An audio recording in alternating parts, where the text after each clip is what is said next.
Quand c'est le meilleur moment pour faire un truc? Ben en fait, c'est au moment où tu en as envie. Quand tu as faim, c'est le meilleur moment pour manger. Quand tu as soif, c'est le meilleur moment pour boire. Quand ton corps il te fait un signal, c'est le meilleur moment pour regarder comment tu peux l'aider. Et puis après, il y a les pas bons moments. Par exemple, quand tu as tes règles, c'est vraiment pas le bon moment pour faire du sport. Quand tu es malade, c'est vraiment pas le bon moment pour faire un effort. Quand tu es faible et fatigué, c'est vraiment pas le moment pour entreprendre des choses compliquées ou pour essayer de se prouver qu'on peut y aller quand même. En général, c'est notre corps qui nous dit quand c'est le bon moment pour notre corps. Quand on a envie de bouger, bah, lève-toi et bouge. Quand tu as envie de te reposer, bah, allonge-toi et dors. Ma fille, elle a 14 ans, elle est au collège, elle m'a raconté, mais maman, tu sais, on a un prof qui, quand il voit que les élèves, ils s'endorment sur la table, bah, il les met debout contre le mur pour qu'ils restent réveillés, pour qu'ils fassent attention. Je me suis dit, mais mon Dieu, on vit dans quel monde? Oh, donc, tu as ton corps qui manifeste de la fatigue et qui dit, je suis fatigué, j'ai besoin de repos. Et derrière, il y a quelqu'un qui te dit, non, mais tu n'as pas le droit. Donc, on vit dans un monde qui marche sur la tête et qui nous empêche d'écouter quand c'est le bon moment pour nous. Et en fait, on nous éduque depuis le tout jeune âge à nous dire que c'est pas le bon moment, ou j'ai pas le droit maintenant, ou il faut d'abord que je fasse ceci, alors non, non, non. C'est ton corps qui te dit quand c'est le bon moment, et c'est ton cœur qui te dit quand c'est le bon moment. Et parfois, on tombe sur un truc qui nous intéresse, et on me dit, oh, je vais faire ça. Ah non, là, j'ai pas le temps, parce que la semaine prochaine, j'ai la réunion professionnelle, et puis derrière, j'ai les vacances, et puis après, il y a un truc, et je ne sais... Il y a toujours un truc, de toute façon. Ça m'a fait trop rire, parce que ce matin, il y a une collègue à moi qui a posté une image qui était surtitrée « C'est quoi ta meilleure excuse en ce moment ?» Et c'était genre, le mois de janvier, c'est la galette des rois. Le mois de février, c'est les crêpes. Le mois de mars, c'est la fin des raclettes. Le mois d'avril, il y a encore un autre truc. Et finalement, par exemple, quand je parle de mon univers, de l'alimentation, c'est jamais le bon moment de changer quelque chose. Ah ben non, là, c'est les fêtes. Ah ben non, ça, c'est les vacances. Ah ben non, ça va être trop compliqué parce que ceci. Ah ben non. De toute façon, c'est jamais le bon moment. Et le truc, c'est qu'à un moment donné, il faut y aller. Il faut juste faire le premier pas. Et le reste, il s'ensuit. Et quand ton corps qui te dit « Non mais t'as ça, il y a ça qui déconne, t'es fatigué, tu digères pas, tu dors pas, t'as des douleurs de règles, t'as des problèmes de concentration, la liste, elle s'allonge. » Donc en fait, ça fait peut-être même des années que ton corps te dit « Ça va pas. » Et à un moment donné, c'est plus la question, c'est quand le bon moment, mais c'est quand est-ce que je commence? Parce que, in fine, on se trouve toujours des excuses. Je parle de moi, en fait, sur certaines choses, je suis la reine de la procrastination, comme tout le monde. Je ne suis pas mieux que vous, je ne suis pas différente de vous, je suis humaine comme vous. J'ai les mêmes soucis, les mêmes problèmes. Mais en fait, la meilleure chose qu'on peut faire, c'est de faire des choses maintenant. T'as faim, tu manges. Mais tu manges pas n'importe quoi. Tu manges quand même un truc sensé. T'as soif, tu bois. Et pas un coca, plutôt de l'eau. Parce qu'en fait, si t'as soif, c'est que t'as besoin d'étancher ta soif. T'as besoin de te reposer. Bah, repose-toi. Même si c'est que 5 minutes. Parce que tu peux pas faire plus. Parce que parfois, on est pris dans notre vie et tout ça. Et en fait... changer ou faire quelque chose de différent, ça nous oblige toujours de sortir de notre zone de confort. La zone de confort, enfin j'aime pas ce nom-là, je préfère la zone du connu, de ce qui fait notre quotidien dans lequel on est bien parce que de toute façon, on fait tout le temps la même chose et ça, le corps, il est dans sa zone de sécurité. Il n'y a rien de nouveau à apprendre et rien de nouveau à faire, c'est juste qu'en fait on peut faire tout ce qu'on fait au quotidien, même si c'est chiant, même si c'est pas bon pour nous, même si on sait que ça nous met droit dans le mur, c'est good. Mais on est là où on connaît. Et à partir du moment où on fait quelque chose qu'on ne connaît pas, où on va sur un chemin qu'on ne connaît pas, qu'on n'a jamais pris avant, dès que c'est là où les choses se corsent, et là on se dit, bah non, je ne connais pas, donc j'y vais pas. Ah non, il n'y a pas beaucoup de lumière. Je pense, bah non, je vais faire demi-tour. Et du coup, on n'ose pas. explorer de nouvelles choses et on se trouve 1001 excuses au lieu d'écouter l'essence même, c'est-à-dire les signaux qu'envoie notre corps et qui trompent jamais. Mais jamais. Vous connaissez tout cette expression à dire, mais ah oui, je le sens pas.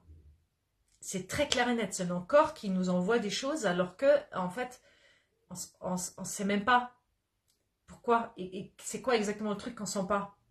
Je peux pas le blairer, c'est à peu près la même chose. Ou parfois on a un rejet viscéral envers une personne.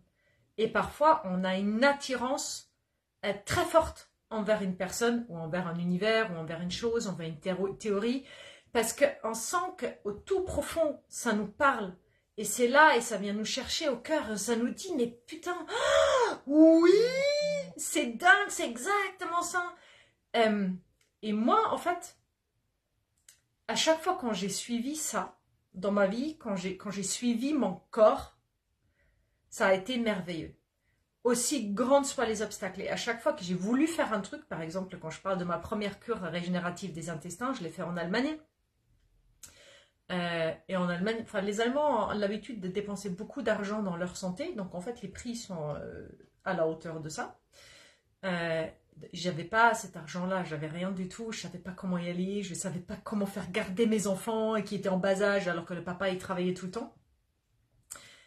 Et tout s'est magiquement mis en place pour que je puisse y aller, pour que je puisse le faire. Il y a quelqu'un qui a pris les frais en charge pour moi. Enfin, c'était merveilleux et c'était le bouleversement de ma vie. C'était pareil pour la médecine chinoise. C'est le jour où j'ai décidé que je voulais y aller, où mon cœur il a dit oui, vas-y. Et je suis vraiment tombée amoureuse de la médecine chinoise à ma première séance avec mon premier praticien avec lequel je suis en contact jusqu'à aujourd'hui. Je suis pas tombée amoureuse de lui, je suis tombée amoureuse de ce qu'il faisait. Et ce sont des choses qui m'ont portée et qui jusqu'à aujourd'hui m'ont nourrie. Et c'est mon corps qui a dit oui. Il y avait quelque chose en moi qui a fait oh, oui. Et j'ai dit oui avant de savoir le comment. Et parfois, mon corps me dit non. Et me dit, ah non. Et ma tête, elle est là. Et elle me résonne. Elle me dit, mais oui, c'est un truc génial. Tu vas voir. Tu vas appliquer ceci, cela et tout. Et que ce soit des personnes ou des événements ou des enseignements. Et à chaque fois que j'y vais, alors que mon corps dit, c'est de la merde. Et en fait, on a oublié d'écouter notre corps. Parce que depuis qu'on est tout petit, on est avec un système digestif totalement immature, avec une incapacité à survivre tout seul dans ce monde. Donc on a besoin d'être nourri. C'est notre mère qui est censée nous nourrir quand nous avons faim. Et il y a certains enfants qui ont faim toutes les heures et d'autres enfants qui ont faim toutes les 4 heures. Ça dépend de la maturité de leur système digestif et de leur génétique. On n'a aucune influence là-dessus. Et pourtant, on nous dit c'est le biberon le matin, le midi, le soir, la nuit, c'est à telle heure, c'est tant de grammes, c'est tant de différence. Depuis le tout début, on nous dit de nous retenir, de nous soumettre à des injonctions qui viennent de l'extérieur. Maman, je dois faire pipi. Ouais, attends, retiens pas un petit peu. Ici, là, maintenant, j'ai pas le temps ou on peut pas. Ouais, je veux dormir. C'est pas l'heure de la sieste. Tu vas attendre jusqu'à tout à l'heure parce que sinon, tu vas pas dormir toute la nuit. Maman, j'ai faim. Oui, mais là, maintenant, c'est pas l'heure de manger. Donc, toute notre vie, en fait, on est éduqué à ne pas écouter notre corps. Donc, et à le zapper tout le temps. À dire non, mais je peux tenir. Et comme ça, on crée déjà la déconnexion de notre corps et on crée des vides. Donc, sur la question, c'est quand le bon moment? C'est que ton corps a raison. Il te dit ce qu'il faut faire. Et par contre, il faut réapprendre à l'écouter, à le prendre en compte et à être gentil avec soi et de dire non mais là j'ai besoin d'une pause. J'ai besoin de déconnecter, j'ai besoin de me poser, j'ai besoin de méditer, j'ai besoin de dormir, j'ai besoin de manger, j'ai besoin de prendre l'air. Même si ce n'est que 5 minutes parce que vous ne pouvez pas faire plus, parce qu'on vit tous dans des injonctions de vie dans lesquelles on ne peut parfois pas sortir du cadre. Mais le fait de s'accorder juste 5 minutes de « j'ai besoin de ça maintenant » et je le fais, vous permet de mieux vous écouter et d'écouter de quoi a besoin votre corps. Et ça nous permet de mieux entendre quand il nous le dit depuis très très très longtemps. prends soin de moi. Écoute-moi, je te le dis. Sois avec moi, donne-moi. Toutes ces choses-là. Donc j'avais vraiment envie de partager ça avec vous parce que c'est quelque chose qui s'est présenté à plusieurs reprises aujourd'hui à moi, sous différentes formes.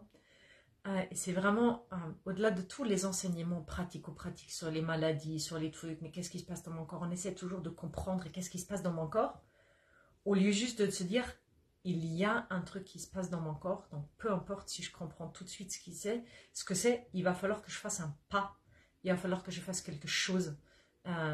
Il faut que je l'écoute, je l'entende, je juste me dire, ok, tu veux me dire quoi, d'accord, bah écoute, je ne sais pas ce que tu dis, on va essayer de trouver quelqu'un qui parle le langage du corps et d'aller chercher un thérapeute, un accompagnement, une écoute interne, juste avec soi, quoi que ce soit, mais faites quelque chose, écoutez-les et aimez-le, aimez-le, c'est le seul corps que vous avez, je l'ai déjà dit hier, vous n'en avez qu'un, et il est en constante communication avec vous du matin au soir. Si après cette vidéo, tu as envie de prendre soin de ta santé et de savoir comment je peux t'aider avec mon univers, je t'invite à faire le quiz juste ici en dessous qui t'orientera vers la bonne personne et la bonne solution.